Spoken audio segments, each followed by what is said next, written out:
അംഗനവാടിയിലെ കൂട്ടുകാരെ, ജൂൺ 5 പരിസ്ഥിതി ദിനമാണെന്ന് നമുക്ക് എല്ലാവർക്കും അറിയാമല്ലോ. എന്തുകൊണ്ടാണ് ഈ പരിസ്ഥിതി ദിനം കൊണ്ട് ഉദ്ദേശിക്കുന്നത്? നമ്മുടെ ചുറ്റുമുള്ള നമ്മുടെ വീടും നമ്മുടെ ചുറ്റുപ്രദേശങ്ങളിലും വൃത്തിയായി സൂക്ഷിക്കാനാണ് പരിസ്ഥിതി ദിനം കൊണ്ട് ഉദ്ദേശിക്കുന്നത്. 2019 കണക്കെടുപ്പ് പ്രകാരം ലോകത്തിലെ ഏറ്റവും വൃത്തിഹീനമായ രാജ്യങ്ങളിൽ രണ്ടാമത് വരുന്നത് നമ്മുടെ ഇന്ത്യയാണ്.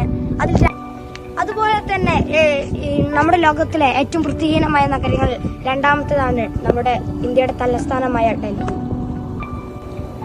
കൂട്ടുകാരെ, നമ്മുടെ വീടും നാടും നമ്മുടെ പരിസരത്തുള്ള സ്ഥലങ്ങളും നമ്മൾ വൃത്തിയാക്കി സൂക്ഷിക്കാത്തതുകൊണ്ടാണ് നമ്മുടെ നഗരത്തിനും നമ്മുടെ നാടിനും നമ്മുടെ രാജ്യത്തിനും ഇതുപോലത്തെ ചീത്ത പേരുകൾ കേൾക്കുന്നത്.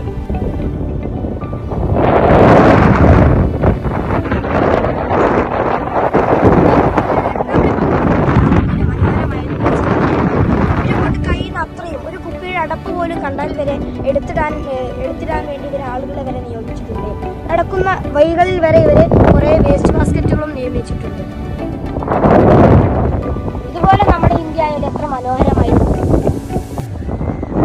സുഹൃത്തുക്കളെ, അതിനുവേണ്ടി നമുക്ക് നമ്മുടെ രാജ്യത്തിന് വേണ്ടി നമുക്ക് കഴിയുന്നതെന്നും നമ്മൾ ചെയ്യണം. നമുക്ക് പറ്റുന്നത്ര വെള്ളം നമ്മൾ ശുദ്ധീകരിക്കുകയും അതുപോലെ തന്നെ മരങ്ങൾ നട്ടുപിടിപ്പിക്കുകയും ചുറ്റുഭാഗത്തുള്ള പ്ലാസ്റ്റിക് കവറുകളും പ്ലാസ്റ്റിക് ബോട്ടിലുകളും നാം എടുത്ത് വേസ്റ്റ് ബിന്നിൽ നിക്ഷേപിക്കുകയും നാം തന്നെ ഇടുന്ന വേസ്റ്റും നമ്മൾ കൺട്രോൾ ചെയ്യുകയും ചെയ്യണം.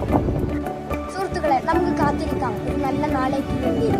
ലോകത്തിലെ ഏറ്റവും നല്ല വൃത്തിയുള്ള രാജ്യമെന്ന് തോന്നിക്കുന്ന തരത്തിലുള്ള ഒരു നാടാക്കി മാറ്റാൻ നമ്മൾ കഠിനം പ്രയത്നിക്കണം.